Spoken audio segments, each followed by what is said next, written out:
don't know. So tell me about. I saw you had the collab with Shaka, and then you've done one with Pro Club in the past. So or was that not an official? That was just a knockoff. I literally just took their logo and made it my own. What happened was when I made that logo, that's what piqued the interest in Shaka. Because I guess it wasn't an official collab. They saw it and they were like, well, instead of doing that, why don't we do an official collab? Oh shit! Like, why don't we do something legit? So then that design where I did with Pro Club, I didn't even drop that.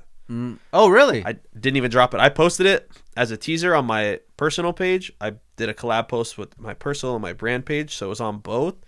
And then literally right after that, they were like, let's do that. And I was like, well, I'm not going to drop this other one if we're going to do this one. I think now looking back, I think I should have hit up Pro Club and like, hey, this is what I want to do. Shaka's telling me they want to do this. Do you guys want to do something? Because that, I don't know if it's just this area, but I feel like Pro Club is maybe a little bit more of an established brand, or people like Pro Club a little bit more, at least for my demographic. But for sure.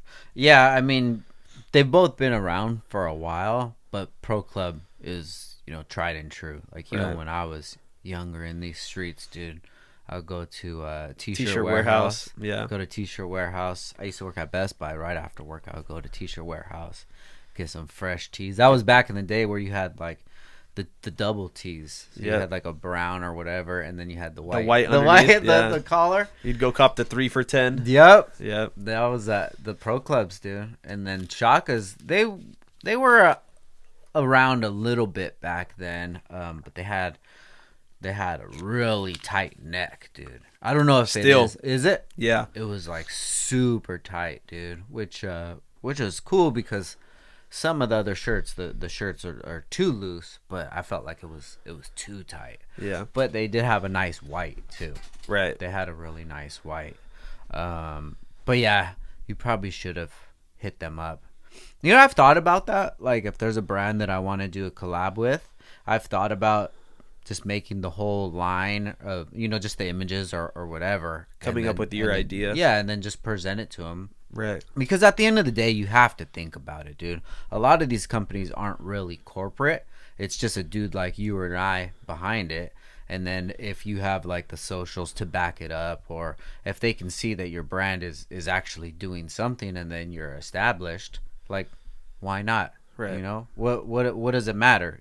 Like if you guys make I don't know what the deal was or whatever. I want to get into something like that, but just say like, if they already have, if I just need their name on it, and then just be like, dude, I'll take care of everything. You don't got to worry about none of the promo, nothing like that. Like, you don't even really have to repost it. Like, the whole thing is just to have the collab done. An official collab. And then you could just like prove yourself after that one, and then you have like a portfolio going.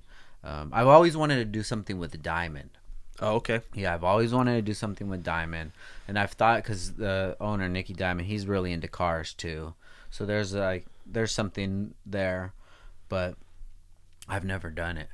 I've never approached him with actually something that was written out. But yeah, you probably could have got that, Right. But I mean, even getting the Shaka one, that's sick though. Yeah, it was definitely like a big, not necessarily an accomplishment, but it was definitely like a big thing to me that, they were like, hey, we want to do something.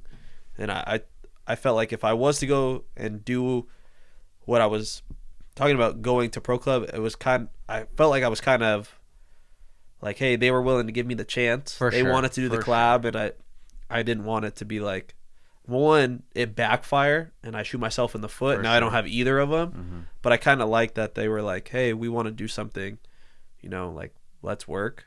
Yeah. And I respected that. Yeah, because you never know how it would have been on the other way. Maybe you hit up them and they wouldn't even answered you back, or it was more of a corporate kind of thing, or what have you. Is that like that saying? That old saying is like two birds in a bush. Yeah, one in the hand or something like that. You get the one in the hand. Fuck it, dude. Yeah. So they reached out to you? Yeah, so we had like, I'm big on networking. Okay. So like mutual friends of people that were like, hey, you know, like we know that you're doing, you know, good. Your brand is blowing up. You know, we work with Shaka. I told the owner about you, and he wants to like set up a cool. meeting.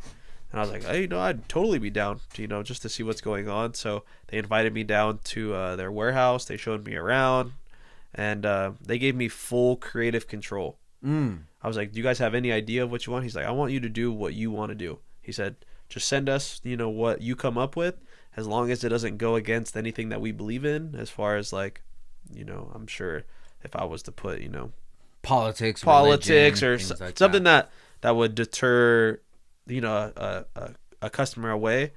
They're like, whatever you come up with, send it to us. If we like it, we're giving you full creative control, so you can create. I created the reel. I created the design. I literally did 100% of everything. I filmed. We actually for part of the reel, there's like in Silver Strand, there's like a wall where everybody spray paints on. Yes. So I painted a wall. I put their logo up, and then we made the reel kind of looking like I sprayed over it. It spelled out 7, but it was in the same font that Shaka. So it was like kind of like the S over the S, the E. You know, like it kind of looked like it was like spray painted over it. So we did the whole creative. I did everything.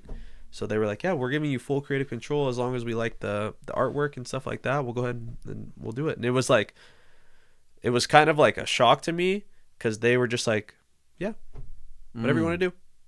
So the guy you met up with, what is his position? He's the owner. How old was the guy? So I want to say probably in his late 20s, early 30s. No way. But I think the dad is technically the owner, but I Gotcha. think that Okay. he took over for the dad, because I met the dad, and he's definitely older. Mm-hmm. But I don't know if he's just, you know, retiring or doesn't want to do as much For sure. day to day. But the son's definitely super cool guy. I don't know if I should say his name. I know he doesn't want a lot of, like, he doesn't want to be on video. He doesn't want to be on a whole lot of some other stuff. He just like even they're trying to do a podcast, and like he just does. He's very to himself, which I Okay. respect. You know, Yeah. I definitely don't. I can understand where he's coming from. You know, if he doesn't want to be associated with, you know, people looking at him differently or For sure. things like that, which I totally get. But yeah, super cool guy, and just gave me full creative control. He's like, yeah, whatever you want to do, as long as, you know, it doesn't go against what we believe in, you know, we'll do it. So you could just be as vague as you want. So does it come down to like a splits, or you have to buy it, you have to buy it, and then they're just giving you able to license it? Did they sell some as well, or? So when we first talked about it, I said, do you want to drop it on your website? Do you want to drop it on mine? And he was like, whatever you want to do. And I was like, okay, well, I'll drop it online. I'll fulfill the orders. I'll pay for printing, you know, just however you guys want to do it. And at first, I was like, okay, do you guys want to do samples? We'll do samples. I'll print the samples on just regular, I forget what they're called, but it's basically like you just cut up a shirt and you put the shirt on a pallet, and then you print it, so you don't have to waste a shirt. Gotcha. One shirt you can get, you know, 3 or 4 prints out of, and then you could see what it looks like on the actual material. So then I took them those sheets.